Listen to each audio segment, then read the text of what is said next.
Assalamu alaikum rahmatullah wa barakatuhu. A few years ago, there was a pop hit in America called I Never Promised You a Rose Garden. And in this world, nobody is promised a rose garden. There are ups and there are downs, and there is happiness and there is suffering. It is the nature of man to be euphoric and to be despondent. It is the nature of man to find his way and lose his way. It is the nature of man to remember and to forget. And when man forgets, difficulty comes to him. When he remembers, the truth manifests again and again. So it is incumbent on us to remember. But we are very, very unable to constantly remember. All of the gnawing that the elemental life does on us makes us forget the truth and those moments of reality when we understand the nature of our connection to each other and to God. The world is corrosive in its insistence. The world is corrosive in its constant attack on each and everything. It's like the dripping of water on a stone. It just keeps at it and at it and at it and at it until the stone cracks. And it's like that with us. We are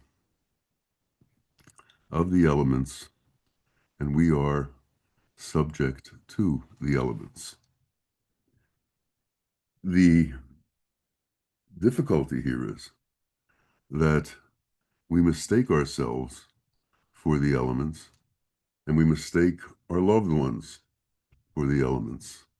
So when times of difficulty come, when times of distress come, when times come when the elemental bonds within the human body begin to break apart, and we are attached to those bodies, and we watch that breaking apart, it causes us great distress. It causes us great difficulty because there's nothing we can do about it. There's nothing we can handle about it. There's nothing we can change about it. There's nothing that we can alter about it. It is what it is. And it's the same for each and every one of us. Those of us who were given a ticket for life were simultaneously given a ticket for death. And this is a very difficult understanding to comprehend. And in order to be able to grasp the nature of this understanding, in order to be able to grasp what this all means, one has to understand the larger plan that God has in mind, the larger plan that God has for each of us, the overall, overreaching, overriding, transcendent scenario that exists for each one of us. But when we are with a brother or a sister, or a mother, or a father, or a spouse, or a child, and that child is in difficulty, it's very difficult to see the transcendent path. It's very difficult to see the overriding various stages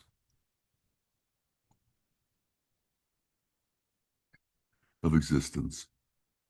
All we see is the suffering. And when we see the suffering, we get affected by the suffering. The suffering touches us. The suffering causes us suffering. It's called empathy. We have empathy towards those we are close to. And their suffering causes us suffering. But let's take a look at the larger picture. Look around the world. Look at places where there are peace and places where there are no peace. If you walk through hospitals, you hear people screaming at the top of their lungs. You hear suffering going on all the time. In case you didn't know, this world is a world of suffering. This world is a world of great difficulty. The Buddha talked about how everything is suffering unless you turn away from the world and transcend its constant erosion of us and the erosion of everything around us. So what is it that we're supposed to do? What is it that we can do in order to handle this situation? We have to develop an overriding view of existence that includes all sections of existence, not the ones that we just want to include. We can't say we include happiness, but we don't include suffering. We include the good times, but we ignore the bad times, or we rebel against the bad times. What happens is when we see suffering and we have an empathetic response to that suffering, and that suffering doesn't go away, and there's nothing we can do, we become angry. We become angry at the suffering. We become angry at God. We become angry at the entire plan that we see set before us. But we have to remember, and we can't forget, that those who are given tickets for life were given tickets for death. The only immortal thing in this universe is God. Man is not God. Man has a chance to go into eternity, but in order to do that, he also has to go through the suffering that is called death. Now, the great ones understood the nature of this phase, and they called that suffering the changing of a shirt. When Rumi was going to pass, he said for him it was just like changing his shirt. It was another day. So we don't know what goes on beyond the point of life as we know it. We don't know what happens as we go through the throes of death. We don't know what it is like to enter into the next kingdom from this kingdom. We have glimpses of that, but we don't know. And in that not knowing, we have tremendous fear. And why do we have that fear? That fear comes when our faith goes. When faith is here, fear is not. But when fear is here, everything that we have developed disappears. When illness comes, everything that we've developed disappears. Bawa said that if a man has dysentery for 3 days, he forgets everything. Everything is gone from him. These are all difficult things and difficult times. And to understand the entire nature of existence, we have to understand this part of it also. We can't go over this part of existence. I was giving a talk in a Unitarian church one time, and a lady said to me, "Why do we have to die?" The lady said, "Why do we have to go through suffering?" The lady said, "God is mean." And it's difficult to respond to someone who was in that state. They were suffering, They were despondent. They had great difficulty in carrying on their existence. Well, in reality, each one of us has great difficulty in carrying on our existence. God has no anger, he has no old age, and he has no disease. Man, on the other hand, has anger, he has old age, and he has disease. And old age and disease are a very difficult burden to carry.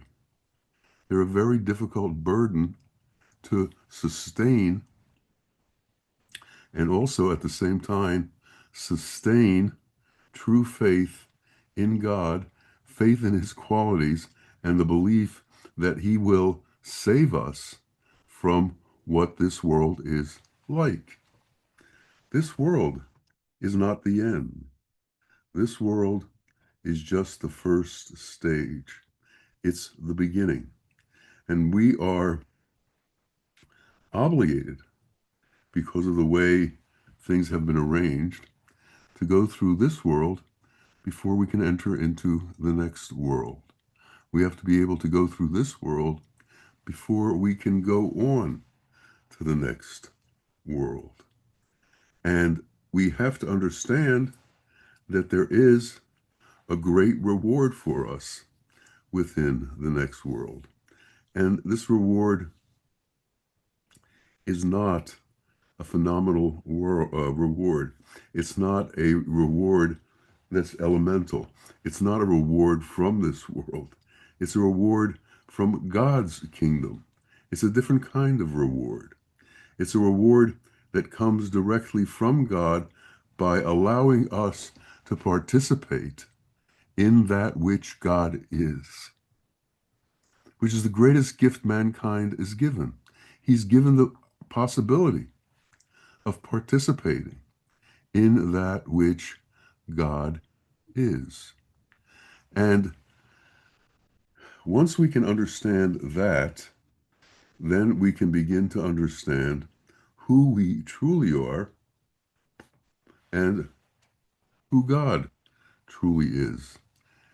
If we understand that the qualities of divinity, the qualities that come from the divine, that Rahman and Rahim, mercy and compassion, that love and kindness and justice are qualities that have no form, yet simultaneously have no end, we begin to understand that there are things within this existence that are formless, that are of a greater magnitude and a greater importance in our existence than anything that we can get from this worldly existence.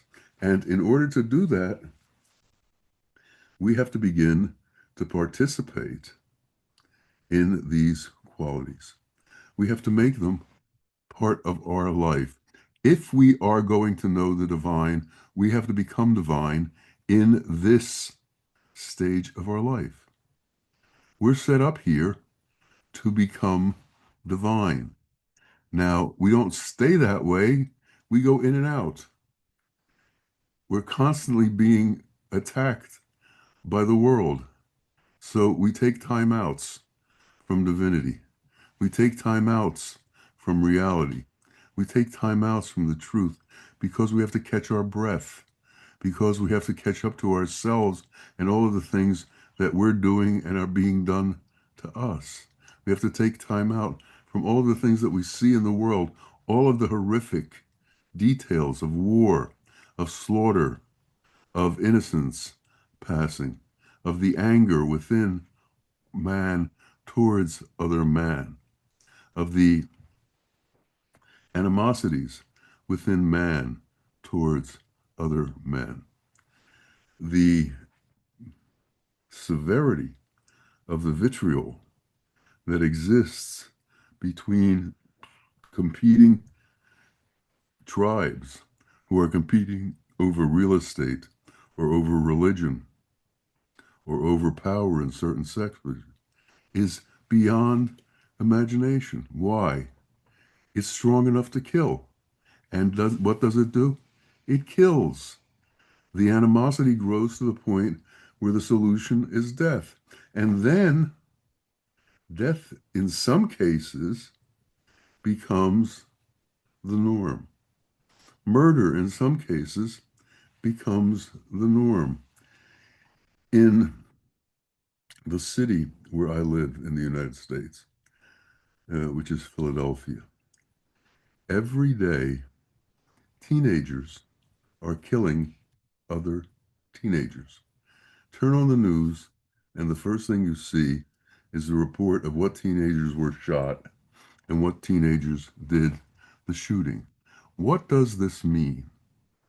It means that the level of frustration that exists within these children, the level of inability to cope with the world is at such a high pitch that they are incapable of restraining themselves from murder. Now imagine these same people growing up and what they're like when they grow up, when they have greater ability to do the same things. Well, this frustration with life is happening in many parts of the world. And the frustration with death is happening in many parts of the world. We have to do away with the frustration, and we have to begin to transcend.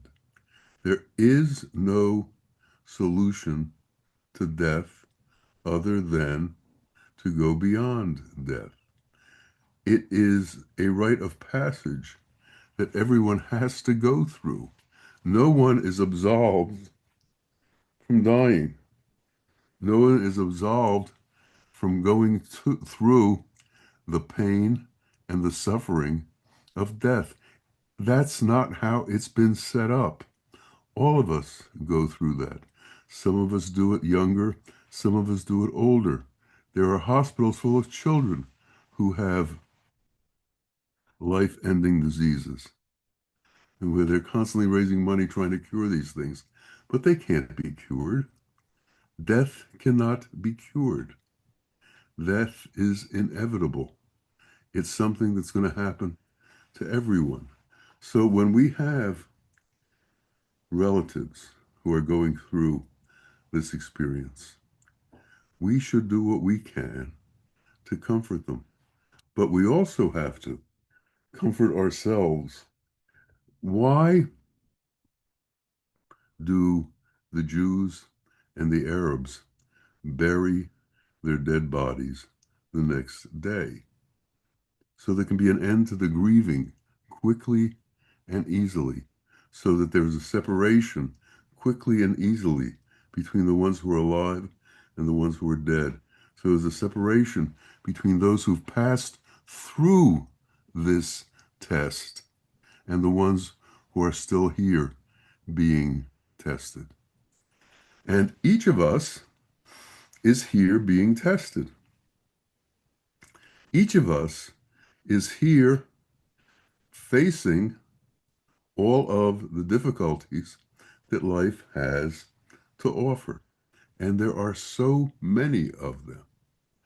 But at the same time, the divine qualities reside within existence.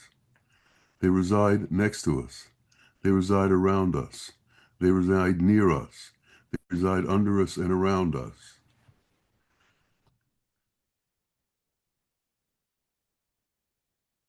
My God's so wide I can't get around him. My God's so tall I can't get over him. My God's so deep I can't get under him. He's everywhere, in every moment. At the same time that we are suffering, salvation is standing on our right and left side, under us and above us, to save us from that which we doubt. It's part of the overall plan. But if you are only seeing one half of the plan, then you enter into a stage that becomes difficult for you. So we can't, when we are empathetic towards those who are in difficulty, we can't just see their trauma. We also have to see simultaneously that God has prepared for them a table of the finest that there is. The Psalm says, "Yea, though I walk through the valley of the shadow of death." Don't forget that. Yea, though I walk through the valley of the shadow of death. We are constantly in the shadow of death, but I fear no evil, for my God comforts me. For my God preparest a table for me before mine enemies. So God, at the same time that he's taking us away, is protecting us and gracing us and giving us all that there is. And he's going to continue to give, and we will enter into a state where that part called death, dissipates, disappears, is no longer in existence, because we are with the Eternal One in his eternality. We are with the Eternal One with his divinity. We are with the Eternal One in his godly qualities. We are with the Eternal One as godly qualities. We have been given the ability to have godly qualities. So all of this is going on at the same time. Yea, though I walk through the valley of the shadow of death, I shall fear no evil. So we see all of it. But where do we end up? Where do we reside? We reside in faith. We reside in the strength of our Lord. We reside in the divine qualities. The divine qualities are eternal. And what is the nature of those qualities? Justice is the nature of those qualities. Righteousness is the nature of those qualities. Compassion is the nature of those qualities. And he rules this entire universe and all the other universes through love. Love is at the forefront of the nature of the Godhead. And we are being beckoned to join that Godhead. We are being beckoned to join that love. We are being beckoned to become part of that everlasting, eternal, non-corrosive, non-elemental portion of existence. And we have to be able to hold that close to us as we suffer. We have to be able to hold that close to us as we have difficulty. We have to be able to hold that close to us, to be able to recognize who we are. Because if we don't hold it close to us, we are going to see ourselves as the ones who suffer. And that's not who we are. We are the ones who transcend. We are the ones who are of the Godhead. We are the ones who have souls who are created by God. We are not that part that suffers. That part that suffers is the elemental part of us that is made up of earth, air, fire, water, and ether, and all the elements that dissipate. God did not make the elements eternal, but he gave man the capacity to become eternal. He gave man the capacity to enter with him into eternity. This must be understood by us. And we can never give up our faith in this understanding. Every time we run into a difficulty, every time we become soured by our situation. We have to look back at all of the beautiful moments that exist in this world. We have to look at the birth of a child. We have to look at the sunset. We have to look at the sunrise. We have to look at the vegetation. We have to look at the baby animals. We have to look at all of that, which is so overwhelming. The love of a mother for her child, the love of a father for his child, the love of a child for its parents, the clinging to each other, the protection that they bring to each other within the human kingdom and within the animal kingdom. Where does this come from? This comes from God's love for us being shown in this world through familial relationships, being shown in this world through empathetic relationships. We need to learn to become empathetic. We have to be able to share in the pain of others, but we also need to be able to share in the joy of others. So we must be joyful on behalf of all mankind. And when mankind is in difficulty, we must also feel their difficulty. We can't be self-centered. We are not one and alone. We are part of the overall unity of existence. And the unity of existence is eternal. And for us to become eternal, we must be part of the unity of existence. It's when we separate ourselves from that universe, it's when we separate ourselves from that reality that the following happens. Woe is me, poor me, I'm ignored, I'm not given what I need. It's there for every one of us. It's there equally. It's a cornucopia of grace, a cornucopia of protection, a cornucopia of limitless love. All we have to do is attach ourselves to it. And if we attach ourselves to that love will protect us through all of our difficulties. We will be able to bear those horrendous assaults on the body that are given to us because of the nature of the elemental degradation that happens within us. We'll be able to bear the assaults of people who thought were friends who betray us. We'll be able to bear the people who indicated they love us, but in fact are opposite to us. We'll be able to bear all of the difficulties of this world because we know that none of these qualities are God's qualities. And the one we are attached to is God. And God never alters his way. God is never vicious. God is never anti-humanity. God is for all of us. God is with all of us. God gives to all of us. God's nature is kindness and love and justice and mercy and compassion. And he constantly gives this forth. And anyone who tells you differently is not within the realm of God. He's within the realm of Satan. Satan, unfortunately, in this world, has taken on the cleric's clothes and goes through the world preaching his sermons of hate as if they were sermons of love. He preaches his sermons of hate as if they were sermons of divinity, and they're not.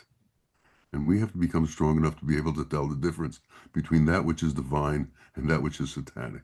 We have to become strong enough to be able to tell the difference between that which is right and that which is wrong. And God is always right. Satan is always wrong.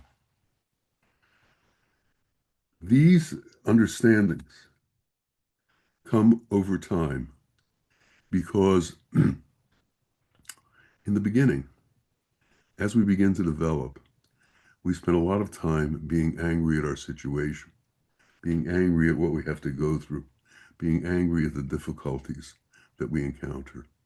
But when we begin to understand that on the other side of this anger, on the other side of these difficulties, is joy and happiness, and that God has ordained it so.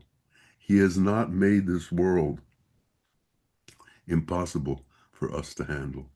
He has not given us burdens that are beyond our ability to carry. And we have to believe this, and we have to understand this. And it's when we begin to doubt that life becomes very hard. So doubt is out. God is in.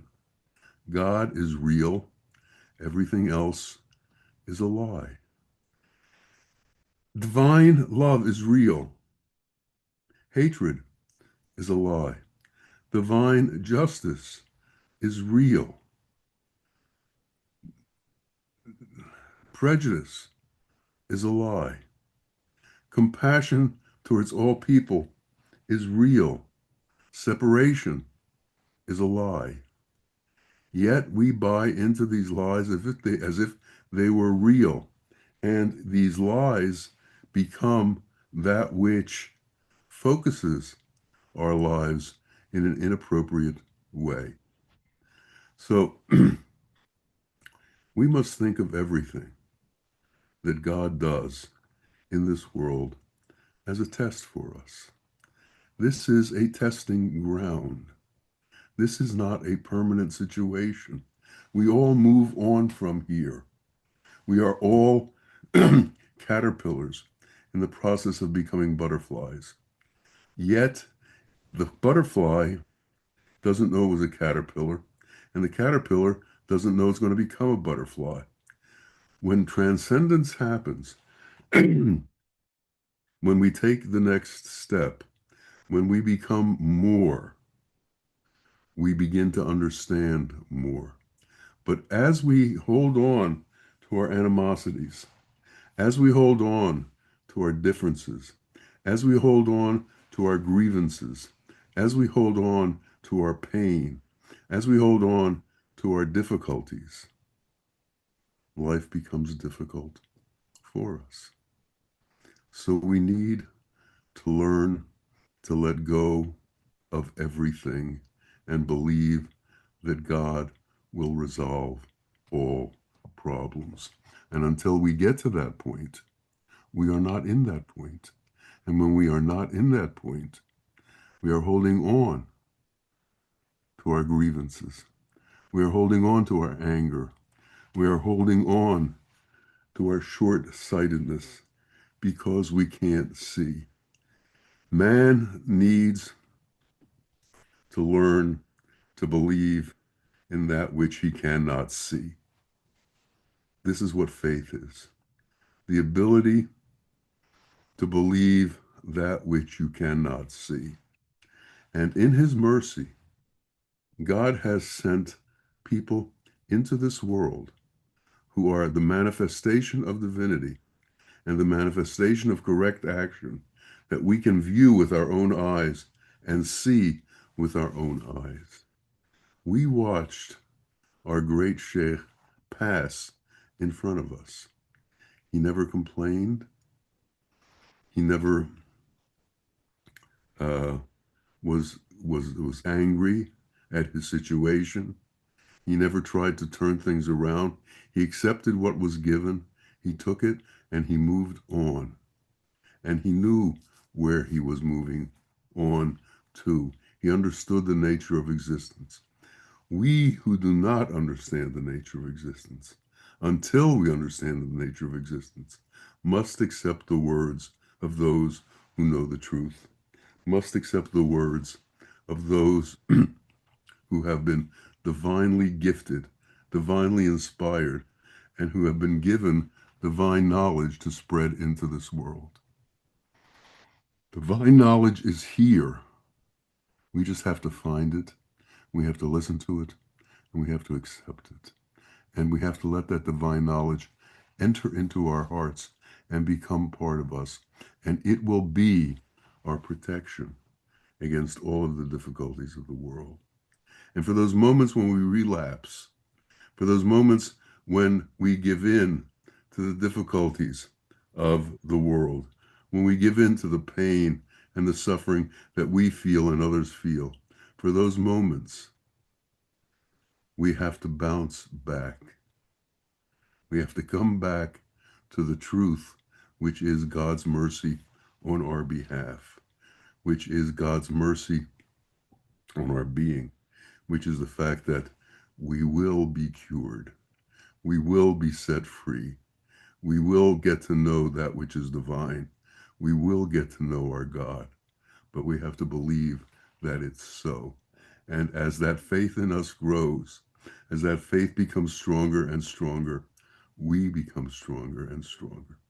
And we become the truth of who man is, which is divinity dressed in an elemental form on their way towards eternity. May we all understand that. May it be so for each of us. May it be easy for each of us. May we be able to hold on to that truth with both of our hands and all of our will. May it come to pass that we come to know our God and we become at one with him. May it be so for each of us. Ameen. Ameen. Ya Rabbil Alameen. Assalamu alaikum wa rahmatullahi wa barakatuh.